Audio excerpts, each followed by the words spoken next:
Bienvenidos chicos, hoy vamos a tener una plática sobre el conflicto armado interno y obviamente las soluciones que se le dieron desde el punto de vista político y qué consecuencias tienen para nuestro país. Así que preparémonos y vamos a ello.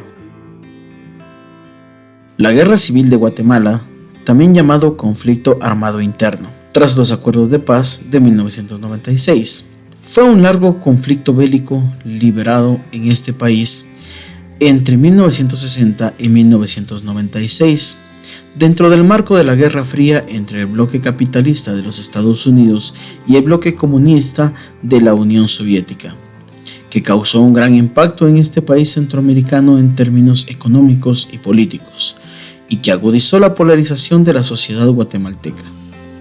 El conflicto se inició a principios de la década de los 60, cuando, siendo el 13 de noviembre de 1960, se realizó un fallido golpe de Estado.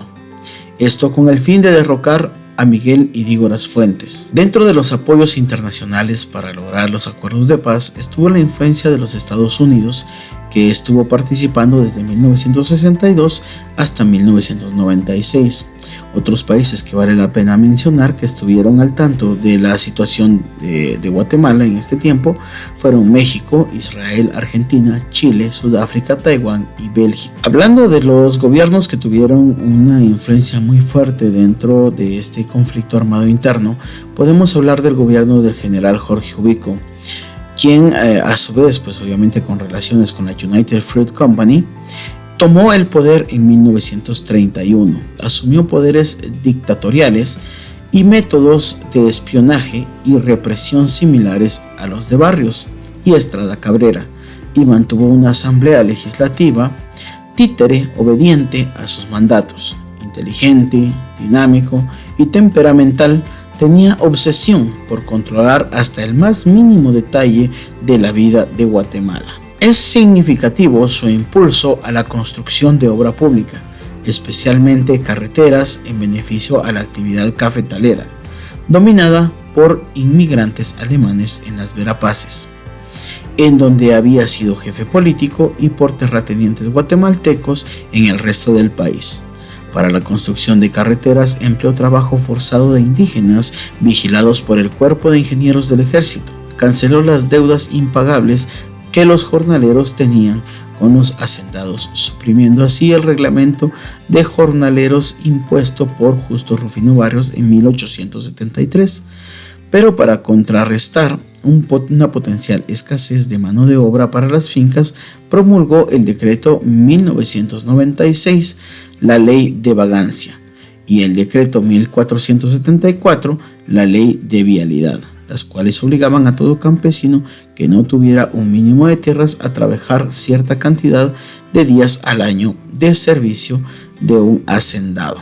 Así esto se podía comprobar, el jornalero debía trabajar gratuitamente en los caminos. Dentro de los parámetros más importantes históricos podemos hablar de la Revolución de 1944, donde mencionaríamos que el general Ponce Baidés solamente estuvo al mando durante 110 días y continuó con la forma de gobernar represiva de su antecesor, dando instrucciones a la policía para atacar a sus adversarios. En aquellos días, El Imparcial publicó entonces fuertes editoriales contra las intenciones de Federico Ponce Baidés de perpetuarse en el poder. El crimen aceleró los preparativos del movimiento cívico-militar del 20 de octubre de 1944. Todos estos acontecimientos terminaron de encender las pasiones reprimidas por varios años. Fue entonces, el 20 de octubre de 1944, cuando ocurrió un movimiento popular, donde participaron abogados, maestros, obreros, estudiantes, universitarios y una parte del ejército. La lucha se estableció entre la otra parte del ejército y la policía, que eran leales al general Ponce. Podemos decir que en todos los países latinoamericanos se pueden dividir en grandes ramas o conglomerados, que podríamos definir como la situación agraria y la marginación económica, el sometimiento y la segregación de los pueblos originarios, y las dictaduras, por supuesto, también los autoritarismos. Si denominamos las etapas del conflicto armado interno, podemos tomar en cuenta que la primera etapa de la guerra comenzó después del intento de derrocar al gobierno del presidente Miguel Ydígoras Fuentes. Esta acción la emprendió un grupo de militares jóvenes en el cuartel General Justo Rufino Barrios, también conocido como Castillo de San Rafael de Matamoros, el 13 de noviembre de 1960. Los oficiales que no quisieron aceptar el indulto ofrecido por el gobierno siguieron luchando, convertidos en guerrilleros, en alianza con miembros del Partido Guatemalteco del Trabajo, PGT, o Partido Comunista y otras facciones que surgieron en esos años. Organizaron entonces las Fuerzas Armadas Rebeldes FARC, integradas por diversos frentes comandados por Marco Antonio John Sosa, Luis Turcios Lima, Alejandro de León Aragón y otros jefes de facción. Las FARC se desintegraron por diferencias ideológicas entre los comandantes. Sin embargo, los frentes guerrilleros continuaron la lucha separadamente contra el ejército regular hasta la década de 1980. En aquel año organizaron la Unidad Revolucionaria Nacional Guatemalteca URNG. Al principio, la guerrilla actuó en la región oriental, Zacapa, Izabal y Chiquimula, pero fue abatida por las fuerzas regulares. Entonces, sus contingentes se movieron hacia Petén, el altiplano central y el occidental, y otras regiones del país, incluso la capital, donde comandos urbanos actuaron durante varios años. En el lapso de 1980 a 1982, los guerrilleros dominaban un amplio territorio y tenían el apoyo de muchos campesinos. El ataque del ejército de Guatemala afectó a las poblaciones campesinas de las regiones en que se desarrolló la guerra. Por consiguiente, muchas de ellas tuvieron que emigrar hacia otras regiones del país o incluso a Honduras y México. Durante el gobierno de Vinicio Cerezo, comenzaron las conversaciones entre la URNG y el gobierno de Guatemala para una paz negociada.